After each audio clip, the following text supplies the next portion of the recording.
Phase first के elections complete हो गए हैं, वोटर्स का हैवी टर्नआउट देखने को मिला है। लेकिन अब इतना हैवी नहीं था जितना हम उम्मीद कर रहे थे। अगर आप देखें तो कई सारे ऐसे इलाके हैं जहां 2014 के मुकाबले इस बार कम वोट पड़े। मैं अगर नूराबाद की बात करूं, नूराबाद में जहां 2014 में 80% वोट पड़े थे, इस बार कोई 20% कम पोलिंग हुई है वहां पे। और भी ऐसे इलाके हैं जहां पोलिंग कम हुई है, और इसके बारे में मौजूदा हुकूमत को सोचना चाहिए कि आखिरकार ऐसा क्यों कि 2014 में जबकि वो कहते हैं आज सारा कुछ ठीक है, आज बॉयकॉट भी नहीं है, आज खौफ भी नहीं है, इन सब चीजों के बावजूद कई सारे ऐसे इलाके हैं जहां 2014 के मुकाबले इस बार टर्नआउट कम रह चुका है। लेकिन तब भी जितने लोगों ने वोट डाले हम उसका शुक्रगुजार हैं। और जहां तक रिपोर्ट्स हैं, नेशनल कॉन्फ्रेंस कांग्रेस की परफॉर्मेंस ठीक रही। अब जो जोश और जज्बा हमें कैंपेन के दौरान सेकंड फेज में नजर आया है, हम चाहते हैं कि यही जोश और जज्बा पोलिंग के दिन नजर आए और नतीजों में तब्दील हो। आज जाडिबल असेंबली कॉन्स्टिट्यूएंसी के लिए आप कैंपेन कर रहे हैं। ऐसा कैंपेन दुनिया में बहुत कम देखने को मिलता है जब आप फाकलैंड्स एरियाज में शिकारा के माध्यम से कैंपेन करें। ऐसे झील और ऐसी खूबसूरती भी दुनिया में बहुत कम जगहों को मिलती है। ये हम खुशनसीब लोग हैं कि हम इस खूबसूरती में जो है अपनी जिंदगी बसर कर रहे हैं।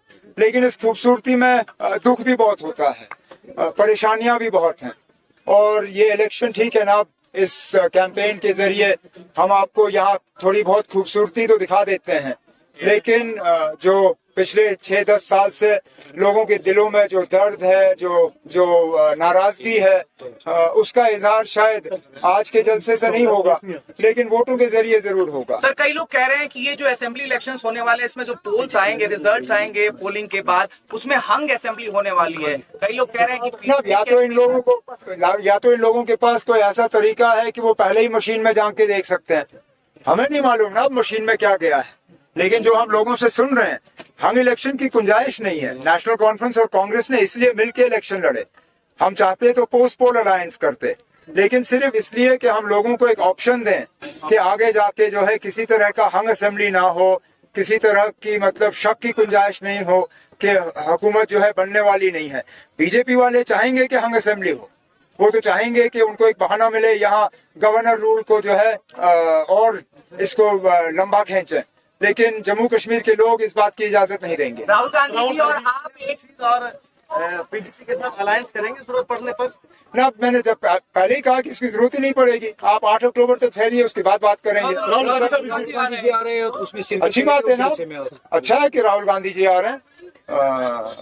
उनको मुकाबला करना होगा जो मरकजी हुकूमत से इतने सारे लीडरान आए हैं।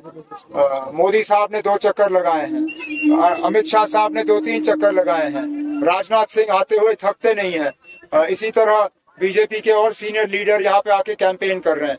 तो अच्छी बात है कि राहुल गांधी साहब आ रहे हैं। मैं तो चाहूंगा कि वो 2-4 बार और चक्कर लगाएं, और जहाँ जहाँ कांग्रेस जो है बीजेपी का मुकाबला कर रहे हैं जम्मू में, वहाँ पे अपने काडर को थोड़ा और हिम्मत दे। सेकंड फेज पोलिंग में केवल पीडीपी के कैंडिडेट ने आपको सपोर्ट किया, उसको कैसे? किसने? मोहद्दीन मुंतज़िर साहब ने अपनी पार्टी के हुक्म के खिलाफ नेशनल कॉन्फ्रेंस और मुझे जो है बड़गाम से सपोर्ट किया। अपनी पार्टी ने पीडीपी के हक में ऐलान किया था। अपनी पार्टी के लीडरों ने कहा था कि उनका सपोर्ट जो है पीडीपी के उम्मीदवार को होगा।